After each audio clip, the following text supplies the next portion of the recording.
Hey guys, this is WalterFootball.com at the Dark Show for April 11th, 2024. Going to be reviewing some 2024 NFL mock drafts today, submitted by readers. I thought they were pretty good. And there's a new look to them that we have on the site that I wanted to show you as well. Also going to grade the Josh Allen re-signing is a pretty big deal. So going to talk about that as well. Yeah, as you can see, I'm flying solo tonight. Kenny was supposed to join me, but he asked for the show off because he has an early meeting tomorrow. So hope his meeting goes well. Yeah, so maybe we'll see him next week, or actually we're getting kind of close to the draft, so I'm not sure if we're going to see him until May, because I know he has some other meetings as well. So anyway, yeah, so I am by myself, so that means I'll answer anything and everything. So you guys ask any questions. Doesn't have to be about football or the draft or anything. Just pop them in the comments and I'll get to them. And also please hit like, subscribe, comment below, share this video. Visit the link in the description for the merch store. All that would mean a lot to us. If you really want to help support the show, there's super chats. As I always say, YouTube ads pay absolutely nothing. So any super chats or super stickers we get would really help us so much. We got Kevin Kovac donated $25 worth of super stickers yesterday, and Slew with the 444 super chat came in as well. Those were awesome. Like the close to like almost $30. It's just like almost 30x of what we would have made on YouTube ads. Like they really pay nothing. It's crazy. When I say I kind of like joke around saying we can go outside and look for change and we'll have just as much money, or maybe even more than YouTube ads. Like I'm not joking. It's like really not a joke. That's how low they pay. So any contributions you guys have would be really appreciated. Also, as you can see on the screen, I had my book published. I was going to mention this yesterday, but I forgot. Jerks of the College Years. It's my third book. It's basically like Jerks of the Week on my site, except for stories from my college years at Penn State. I met a lot of weird people in college, and I wrote about them. And yeah, it's a collection of stories that I enjoyed putting together, and I hope you guys like it as well. I know Tom has read at least some of the book, and he said he said he's a big fan. So yeah, that's another way you can support the site. The site. But yeah, anyway, we'll get to the Josh Allen signing. So he was re-signed for 5 years, $150 million. I gave this a B, so it's not going to be an A range because it's not a bargain, obviously. $150 million contract's never going to be a bargain. But like I can't say he's not deserving of it. Josh Allen is coming off a season where he had 17 and a half sacks. He's a fantastic player as an edge rusher. He was one of the few bright spots the Jaguars had on defense. The Jaguars couldn't stop anything regarding the pass. But they had Allen getting to the quarterback with all those sacks. So having him around is for the next 5 years is going to be great. So as long as their secondary keeps getting better, Josh Allen's pressure is going to mean a lot more as long as the secondary improves. So I gave this a B just because, Allen he's still young. He's 26. He's going to be 27 in July. But the final 2 years in this contract, he's going to be in his 30s. He's going to be 31 in year 5. Now, I assume he's not going to get to year 5 of this deal. I'm sure it's going to be reworked or something like that, or who knows, maybe he doesn't live up to his potential and he's cut or traded. So I don't think he's going to play into his 5th year of this contract, but I would have liked to have seen 4 years instead, like a 5th year for a guy who's going to be 31. Just not like super ideal. But I imagine if Kenny was on this, he'd be yelling at me saying the cap doesn't matter. So I give this a B. Like, yeah, that's fine. Like when I was in school, I always enjoyed getting B's. I think my GPA at Penn State was 3.2, or like maybe it was like 3.17 or something like that. So I was like right in that B range. I was always in that B range. So like I sometimes like post B grades and people are like, why do you hate the signing? It's like a B is good. I don't know. It's not great. It's not like a great bargain, but it's a good deal. So I usually give these sort of contracts like B plus or B. So I think yeah, I can't say anything bad about this deal. It's a good deal. Jaguars get to keep one of the best players, and Josh Allen is so young; he's going to keep getting better. So yeah, so good move. All right, let's dive into these mock drafts. So before, I don't know if you guys are familiar, but we have reader published mock drafts on the site. Now, like they had different looks. It was on debacle.com, or it's debacle.walterfootball.com, so it looked different. But in WordPress, we're transferring over to the main site, so the URL is different. But yeah, it's on the main site, which is kind of like why it sort of looks like my draft. So I thought this would be nice for any readers wants to post their mock drafts, and this is going to go into our mock draft contest, which is going to be live.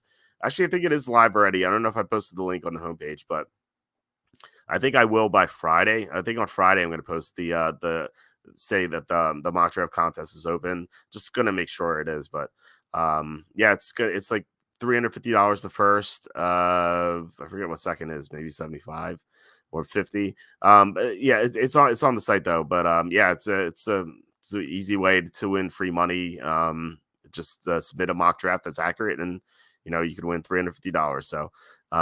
So anyway, like that's the point is that like whenever you submit a mock draft like that, as long as they're write-ups, it'll probably appear on the site like this. So it just a good look. And I think this looks a lot sharper than we had previously. So I was kind of excited to show you guys this, and I wanted to go over these mock drafts. I thought they were pretty good for the most part. Some picks I disagreed with, but I thought they would be worth looking at, with the draft being 2 weeks away, which is kind of scary because I have so much work to do for the draft. It always feels like it sneaks up to me, but we're almost here, so got to get to work. But yeah, gonna review this one. It's by the Champ. So I don't know if he's won before, this guy. Or maybe he's just called the Champ. But I feel like someone named the Champ has won before the mock draft contest. So he started with Caleb Williams, which is chalk. Like, don't put anyone else to the Bears. Caleb Williams only took one visit to the Bears. So, yeah, he's going to go number one. Redskins going Jaden Daniels. It's kind of up in the air. Charlie Campbell wrote a post on the Hot Press saying that he's hearing that Jaden Daniels is the favorite to go number two. Now, things could change. I know I've seen like reports saying that the owner likes JJ McCarthy. So you kind of have to be worried about this new owner kind of being like David Tepper in Carolina. Like, Tepper made the huge mistake of just overriding his coaches. Like, all the coaches last year wanted CJ Stroud. And I've said this before, like, even when the Panthers traded up to number one, the coaches thought they were getting CJ Stroud. And then Tepper was like, no, we're getting Bryce Young. And the coach was like, what? Why? And they're like, Tepper's like, no, I want Bryce Young. And so, like, I don't know why he hired these guys, these football guys, like, because he thought he knew more than them. So I just don't understand.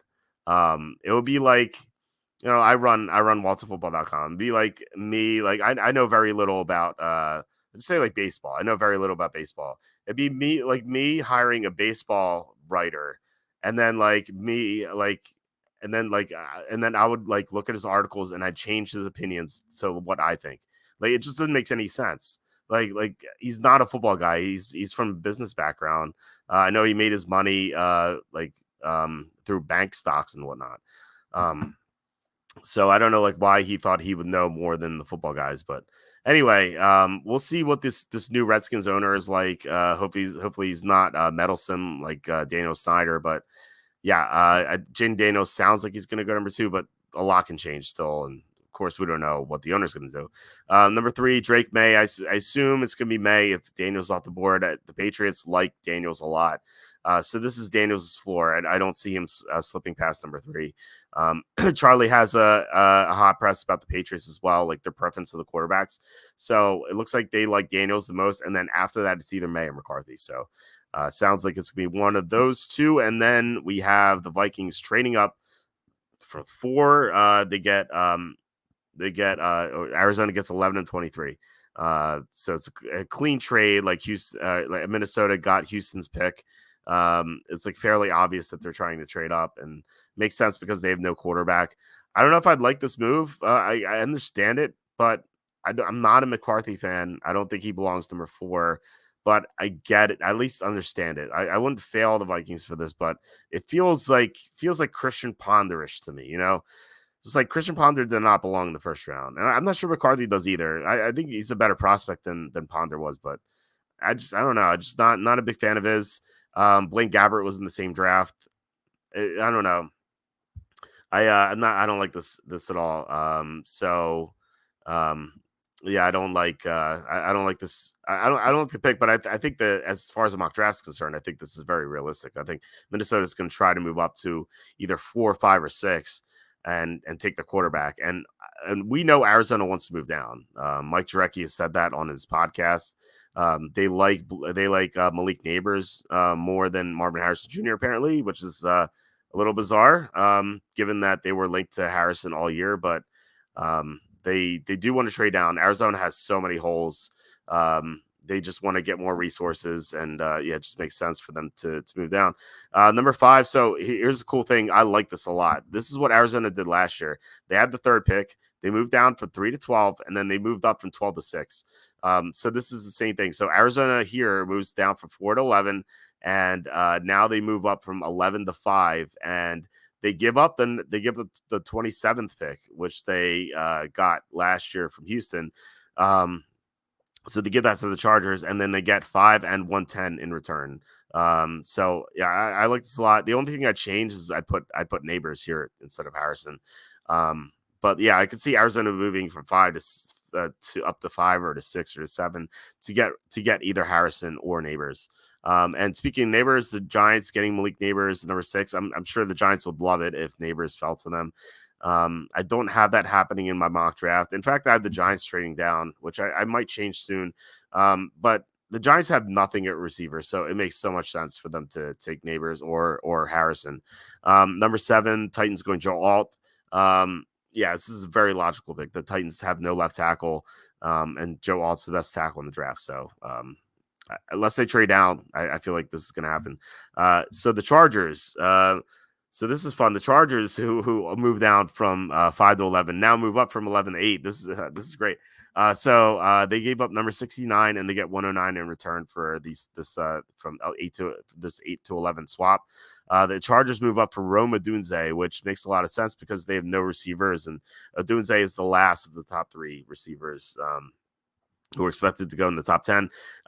Yeah, the Chargers' number 1 receiver right now is Joshua Palmer, unless you want to count Quentin Johnston, who was terrible last year. Maybe he'll get better. I mean, he has potential. I wouldn't give up on him. I just don't like what I saw out of him. And Odunze is a much better prospect. So, yeah, they need their number 1 receiver, and having Odunze and Joshua Palmer together, it's pretty solid. Number 9, the Bears going Dallas Turner, the top defensive prospect in this class. I think that the Bears will take Turner if he's there. They have Montez Sweat, of course, but Dallas Turner is like he would be a great second pass rusher, or I guess like first pass rusher, and Sweat would be second, I guess eventually. But yeah, I mean, Sweat's all they have on the edge. Like they don't have that much left outside of Sweat. So getting another edge rusher would be great, I think. Jets getting Brock Bowers. I think this might be Brock Bowers' floor. He's just such an athletic tight end. He's just a mismatch weapon, and the Jets need to give Aaron Rodgers some weapons. So it just makes a lot of sense. Number 11, Falcons. This is the trade where they moved down from 8 to 11. They get Quinion Mitchell. I'm not a fan of this one. I don't like this pick. I think this is a little too early for Mitchell. I'd rather see another cornerback here like Terry Arnold, who's number 12. We'll get to that in a second. The Falcons move down to 11. I don't know if I don't think they'd go Mitchell. I think either another cornerback or yeah, it's a tough spot for the Falcons.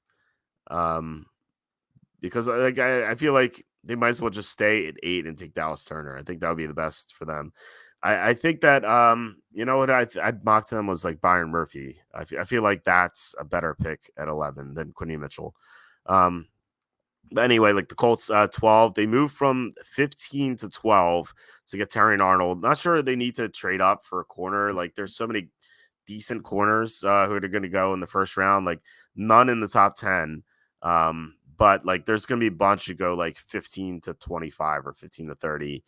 And so I feel like they could just stay at 15, but I don't know if they get a good deal. I don't think this is a great deal though. They give up a third round pick. I don't think they need to do it, but I could see it happening for sure. So yeah, they get a cornerback. They lost Stephon Gilmore recently, so it makes sense. Raiders going Talise Fuaga at 13 makes sense because they were targeting Paris Johnson last year, and the Cardinals sniped them off the board, so they get their tackle. Number 14, Saints get Olu Fashanu. The Saints have no left tackle because Trevor Penning was a bust, or he is a bust so far. Maybe he'll turn it around, but they right now they need a left tackle, so it makes sense for them to get Fashanu. Here's a big trade. The Bills move up from number 28 to 15. So Denver moves down, which is kind of surprised because they need a quarterback, but the Bills give up 28, 60, and a 2025 third rounder to get to number 15. And then they take Brian Thomas Jr., who's just an electric receiver. It's kind of raw, but he has high upside. And I mean, this makes a lot of sense. Like the Bills have nothing at receiver right now. I don't know if unless Curtis, I like Curtis Samuel, I guess. They have nothing like an outside receiver, except for Khalil Shakir. And Shakir's okay, but they lost the top two receivers from last year. They're desperate at the position. I think they move up. I don't know if they move all the way to 15, but I think I could see them moving like to 20, 21, 22 to get Brian Thomas or Adonai Mitchell, something like that. So yeah, makes a lot of sense here. 16, the Seahawks going Michael Penix Jr. So I feel like most people think that Penix is going to go in the 11 to 13 corridor, like Vikings, Broncos, Raiders. But the Seahawks are a sneaky team to take a quarterback. They brought in some quarterbacks for pre-draft visits. One of those is Penix, but he counted as a local visit. But they did bring in. I know they brought in Spencer Rattler. And they brought in some other guys, none of the top guys because they can't get them at 16. But I think Penix is definitely in the mix for them. Yeah, I mean, the author of this mock draft says surprise, and I guess like Seattle, like I said, Seattle's a sneaky team to take a quarterback. But for me personally, like I could definitely see it. So I don't think it's that much of a surprise, but I think that a lot of other people could be surprised by it though. Number 17, the Jaguars going Nate Wiggins. They really need cornerback help. So as I talked about when they re-signed Josh Allen, they need to improve their secondary, and so this is a good way to do it. John says I'd love that for the Bills. Yeah, I'd love that too. I think it's a good move. Like I said, I don't think they need to go that far for a receiver, but yeah, 20 to 22 range makes a lot of sense. Number 18, or I guess like according to this mock, they might. Donnie Mitchell goes number 18 to the Bengals. So I guess like T. Higgins definitely gone, right? If they take Mitchell at number 18, which like I could see if they really think that Higgins can be traded, then sure, Mitchell makes a lot of sense. Yeah, so yeah, I like this pick. Not sure if it'll happen, but we're gonna have some intel on the Bengals in the coming weeks, so I'm looking forward to that. Number 19, the Rams going Jared Verse. They had some like decent pass rushers last year. I don't think this is like one of their biggest needs, but they could definitely approach it. I think that with Byron Murphy still available, I'd be shocked if he gets past the Rams if he's still there, just because like they lost Aaron Donald and Murphy's such a good prospect. I think I would go that route instead. 20, JC Latham to the Steelers. A bit late for Latham. I have him going in like the late or like the early teens. Yeah, if he gets to 20, it makes a lot of sense. I think the Steelers ultimately draft the center, Jackson Powers Johnson. Yeah, I mean, any offensive lineman makes a lot of sense. Here's another trade. The Niners moving up from 31 to 21. They give up 94 and 124, so third and fourth round picks. They get Troy Fatanu, who, yeah, it makes a ton of sense. The Niners love bolstering the trenches. They're like Andy Reid. They definitely follow that philosophy. And the offensive line last year was pretty weak for the Niners. Obviously, Trent Williams is like a rock star, first ballot Hall of Famer still. But outside of him, they didn't block all that well.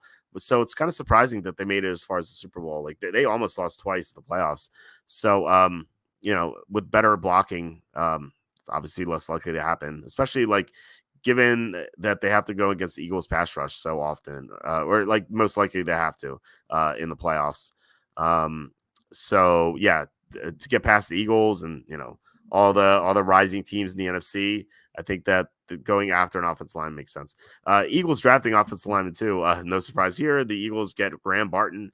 I think a little too early for Graham Barton, but I guess like I could definitely see him going here. I have him in the early second round, but if he goes 22, I won't hate it.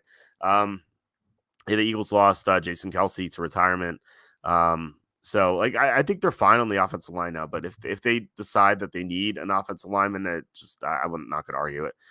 So 23 Arizona is the pick they got for what is this?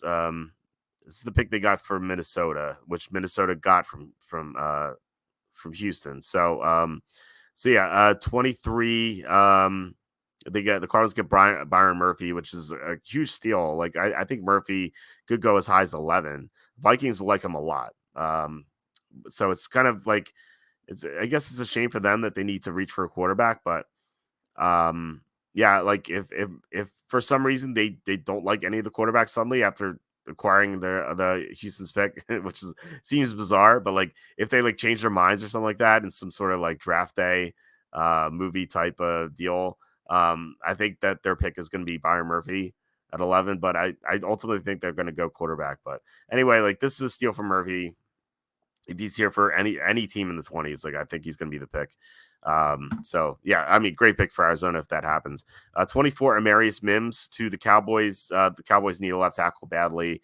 I have them taking a left tackle in my new mock draft, and yeah, Mims makes a lot of sense to me.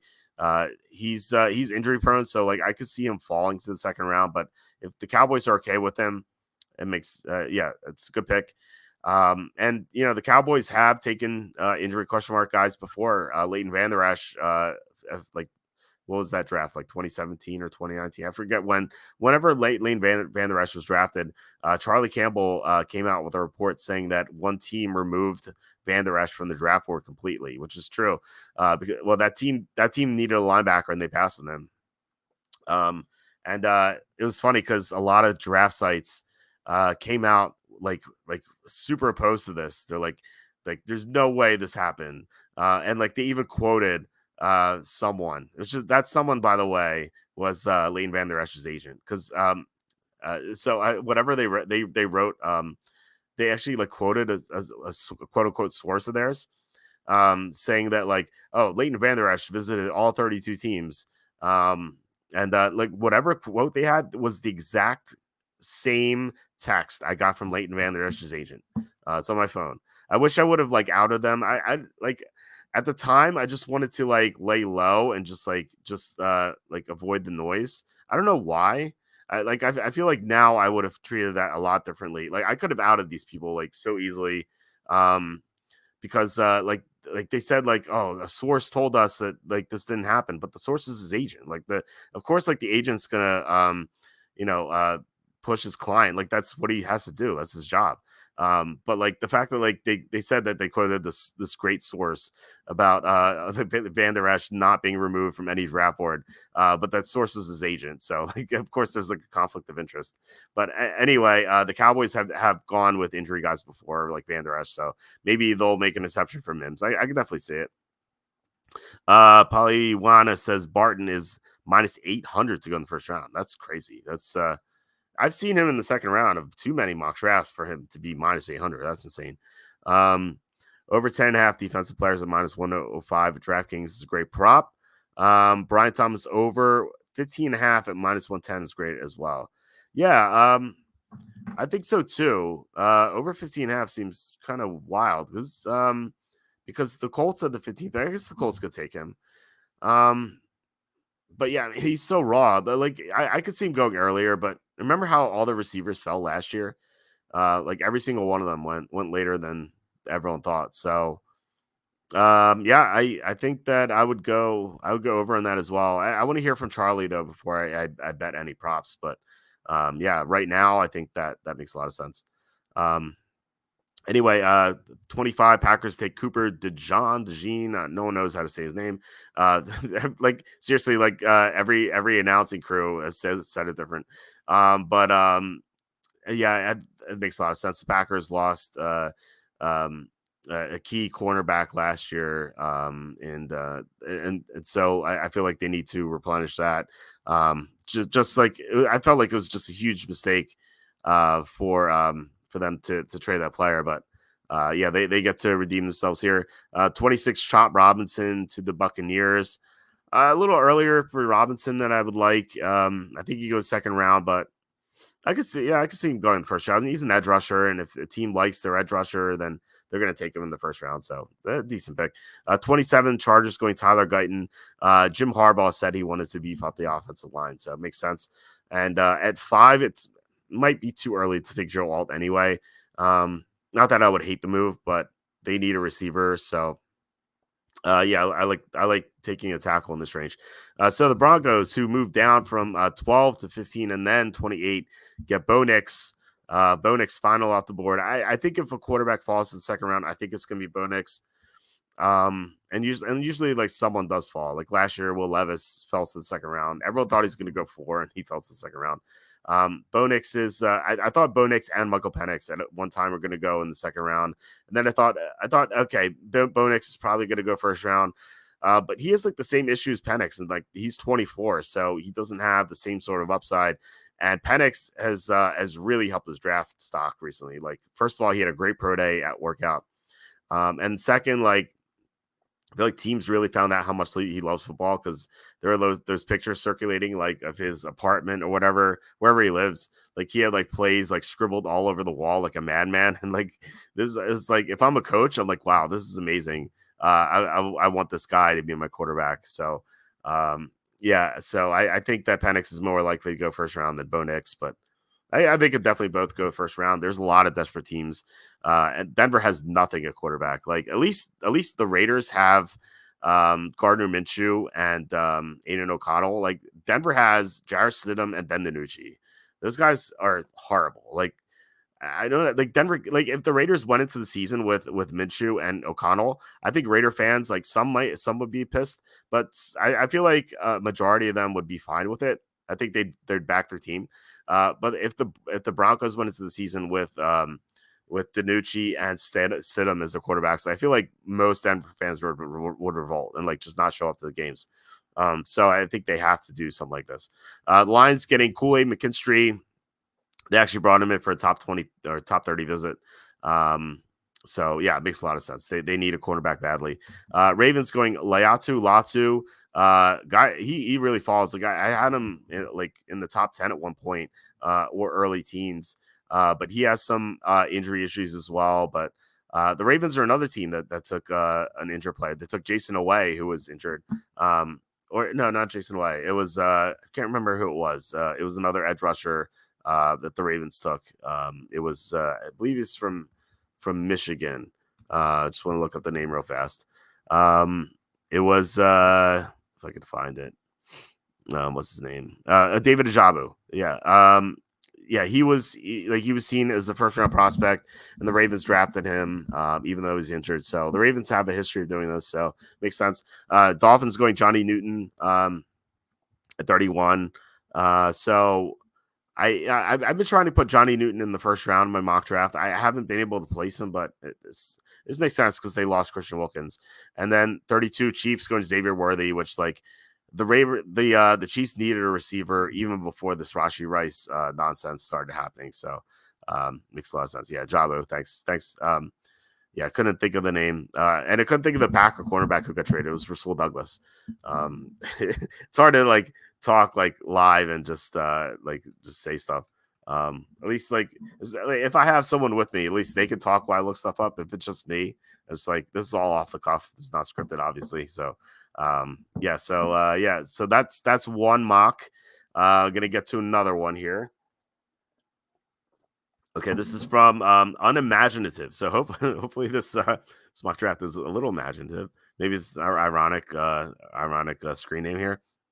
So Caleb Williams number 1, no need to dissect it. Jaden Daniels number 2, and he has other scenarios here, which is pretty cool. So yeah, Daniels I think is the favorite to go 2, but again, we don't know what the owner is going to do.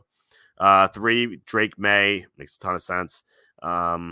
And so we have our first deviation from the other mock here at number 4. Cardinals going Marvin Harrison Jr. Again, I would change this to Malik Neighbors. Just because Mike Jurecki said that the Cardinals prefer Neighbors over Harrison Jr. Obviously, things can still change. Like teams right now are probably not locked into what they're going to do. There's usually a lot of debating going on in the front office and whatnot. So I imagine I imagine there's some Cardinals people who want Harrison Jr., but maybe the people who matter like Neighbors right now. So I'm sure they're debating that as we speak. Number 5, so the Vikings going JJ McCarthy. So this is a trade where the Chargers give up their first round pick instead of Arizona. So the Vikings trading up for McCarthy is a very likely scenario. I think they want Drake May from what I heard. But I think they're another team that doesn't have a quarterback. They have Sam Darnold at quarterback, which is again like the Raiders scenario with Minshew and O'Connell is so much better than that because like at least Minshew is a proven veteran backup and O'Connell has some potential. Like he had some good performances last year, like that Chargers game on Thursday Night Football. He had some really bad ones where he didn't complete a single pass against the Chiefs in the final 3 quarters, yet still won somehow. But like he didn't have good blocking in front of him, and I think he has some potential. So if they add to the offensive line, it would be fine. Whereas like the Raiders have Sam Darnold, Nick Mullins, Jaron Hall. It's so pedestrian. I just they really need to do something, and we know they're going to do something because they acquired Houston's pick, so they're planning to move up. Just a matter of where.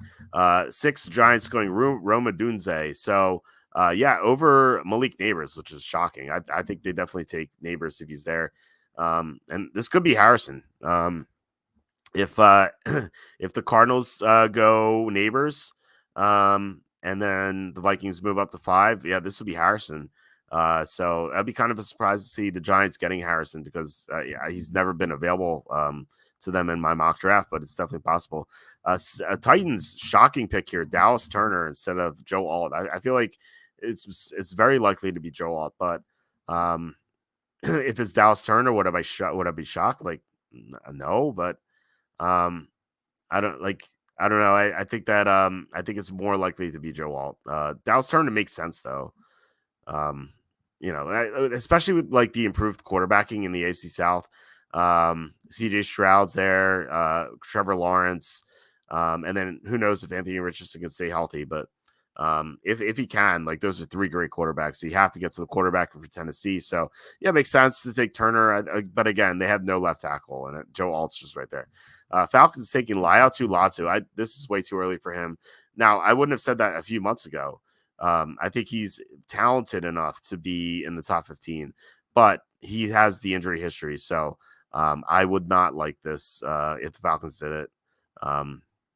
It would remind me of is the Jets last year panicking when Will McDonald, they took Will McDonald when the Jets wanted either Jahmyr Gibbs or any of the tackles, and like all of them went off the board like in succession. It's kind of like, I don't know if you ever played fantasy where like you have a pick coming up in like six picks or something like that, and you're like, all right, I like 4 guys. I hope they don't go off the board, and then they go boom, boom, boom, boom, and you're like, oh crap, who do I take? Like I feel like that's what happened to the Jets last year, and so they panicked and took Will McDonald. And I feel like this would be a panic move for the Falcons. Like if I'm the Falcons, I'm like, oh, I hope I get Dallas Turner or Roma Dunze or Marvin Harrison Jr. They all go off the board, but like still though, like I don't know how you pass on Malik Neighbors. Again, this is another team that take Neighbors. I don't know why Neighbors falls to 9 here. But the Bills here. I wish this mock drafter would have put what the Bills give up for going from 28 to 9. Like that would definitely be a first round pick next year. But if they get Malik Neighbors, that's a home run somehow. We'll see if that happens. I'm sure the Bills would love to move to 9, but it depends on what they have to give up. And plus, like I don't anticipate Neighbors being available beyond 6. So Joe Alt, number 10. So the Jets Charlie posted an article saying the Jets are more likely to go receiver or tight end, but if Joe Alt is available at 10, that could change everything. They signed Tyron Smith, but Tyron Smith has so many injury problems. They also signed Morgan Moses. Like I feel like they could move one of these guys to guard, and then it would, they would make their offensive line so much better. So yeah, like if Joe Alt's here, I think the Jets would at least think about taking him. I don't know if they'd still take him over a receiver or Brock Bowers, but he would definitely be in the conversation. Number 11. So speaking of Brock Bowers, he goes to the Chargers. The Chargers lost Gerald Everett this offseason. They have nothing at tight end. So they also have nothing in receivers. So like tight end receiver makes sense for the Chargers. 12, Jared Verse to the Broncos. I don't think Jared Verse is good enough to go number 12. I think he's more likely to go like late teens or 20s or something like that. But yeah, I think Denver is more likely to go quarterback or offense. Like they have nothing going on offense. Yeah, like again, like they have nothing happening at quarterback. So they need to address that position really badly. Polyminus says Bowers under 11.5 is plus 100. Bet 365 seems like good value for both the Bears and Jets picking ahead, and Titans too. I think Titans could take him. Yeah, I like that a lot. Under 11.5. Yeah, it makes sense to me. Plus, like the team that trades down, like if there's a team that trades with Minnesota, like Arizona, I don't think Arizona goes to tight end, but if Arizona trades again, like in that scenario, like there's like hypothetically there is a team that could take him at 11 as well. So, yeah, I like that. Again, like I would we're gonna have Charlie on the show in the coming weeks. So any draft prop questions I would say for him, because there's no one more plugged in with the draft than Charlie. So but like right now I would take it, but again, like any draft prop I would run by Charlie first before betting it, because like I feel like they're not going to go away, these props in the coming weeks, like at least until like 24 hours before the draft. So yeah, definitely gonna ask Charlie about all of these. Okay, so we move on to the Raiders going Terran Arnold. I don't think I'd like this pick. I feel like the Raiders need to go offense as well. They have severe issues on the offensive line and a quarterback, so I think they go one of those routes. Like if they go Latham or Fashanu or Fawaga or Fatanu, or Penix or Bo Nix, like I feel like all those are more likely than this. Saints, this is the same as last mocks. Olu Fashanu 14 makes sense. Quinny Mitchell, both these mocks have Quinny Mitchell in the top 15. I think that's too early. Yeah, but cornerback to the Colts makes sense. I just think Mitchell's not the right guy. 16, Seahawks take Byron Murphy. So this is earlier than Murphy went in the last mock, which I like. And Seattle has met with a lot of defensive tackles. They brought in, I think they brought in more defensive tackles than any other position so far for top 30 visits. So I think they go defensive tackle at 16. We'll see. Of course, it depends on like who's available, but I think they're more likely to go that route.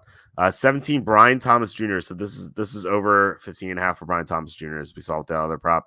Yeah, so yeah, Jaguars going Thomas makes sense. Although they paid a lot of money for Gabe Davis and they already have a lot of money paid for Christian Kirk. So I don't think they necessarily have to go receiver here in the first round, but if they do, it wouldn't shock me, just because I feel like they need a number one. Like Christian Kirk is a good player. I just not a number one. And Gabe Davis is not a number one either. So to get a top dog and having like Kirk and Zay Jones and Gabe Davis, I feel like that'd be like a great receiving core.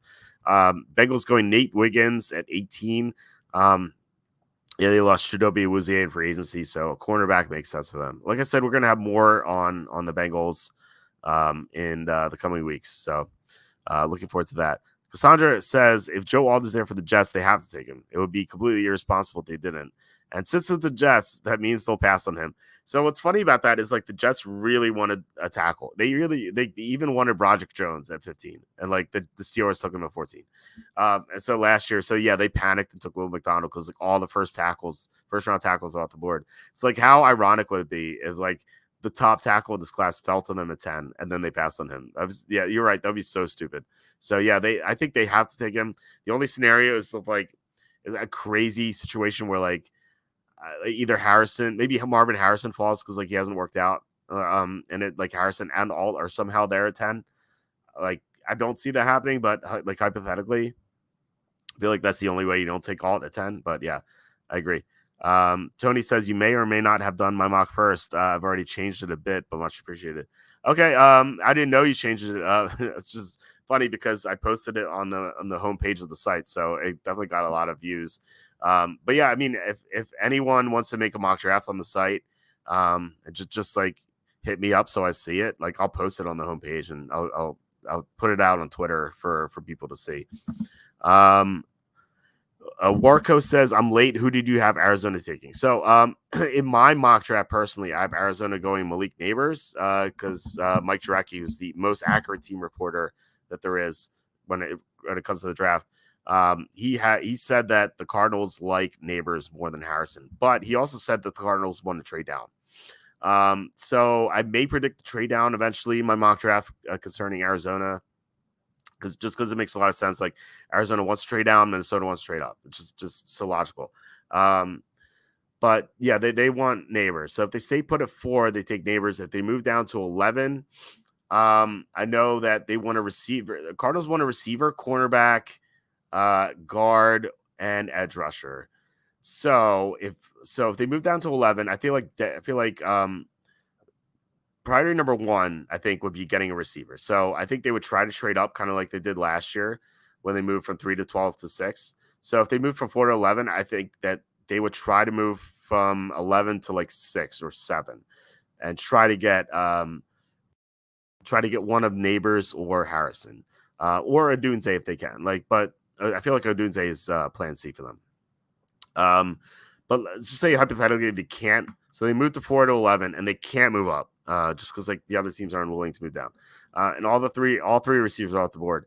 I think in that scenario, I think they go Dallas Turner if he's available. If he's not, then I think they go Tallis Fuaga or Troy Fatano at 11. I think that's the plan from what I gather, at least. But with these mocks, these are mocks I'm doing for other people who posted on the site. So in the first mock draft, this author had the Cardinals moving from 4 to 11 to 5 to get Harrison, and in this mock draft, he had the Cardinals taking Harrison. So both mock drafts getting Marvin Harrison Jr., but sounds like Malik Neighbors is the preferred receiver. So all right, moving on, the Rams getting Chop Robinson, another edge to the Rams. I think they go defensive tackle over edge. Johnny Newton's is another scenario that they have here. I think that he makes more sense than Chop Robinson. 20, the Steelers getting Jackson Powers Johnson. So this is what I talked about before. Steelers, they like this guy. They had him in for a top 30 visit. They have nothing at center. And so if he's available, I think he's pretty locked in.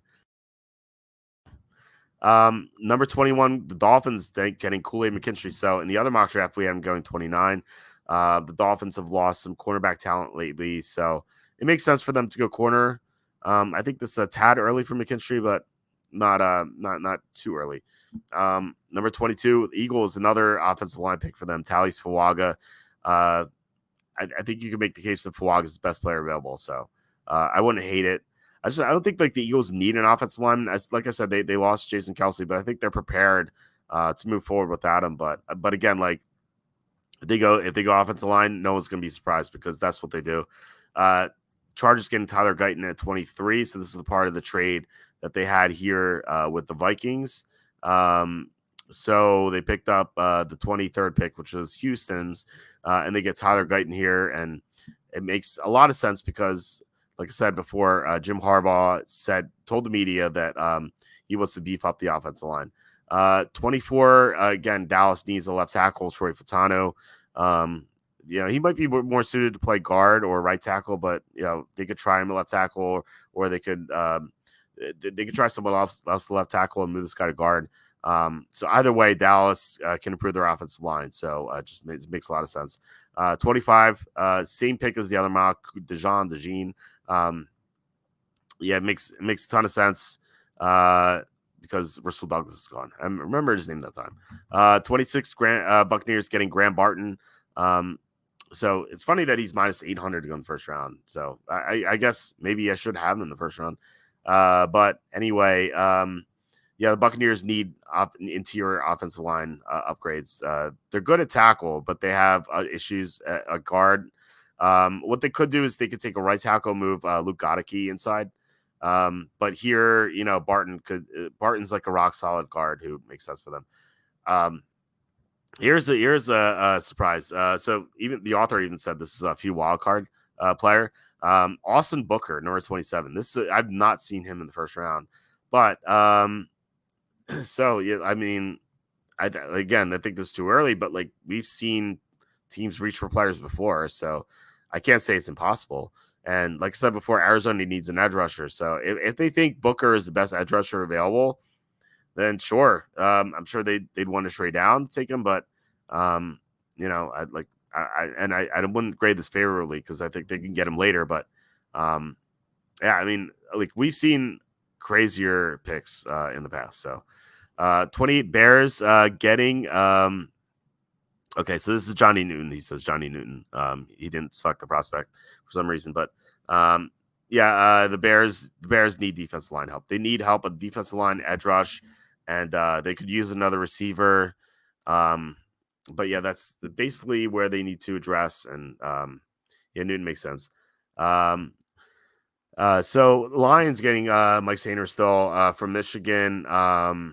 He's like highly regarded team guy, but I thought he was more athletic than people thought at the combine, which is kind of surprising. But if the Lions take a local guy, 29 makes sense. I think the Lions would rather have Cooley McKinstry, something like that. But if they think he's the best corner, then they should take him. But I think he's more likely to go second round.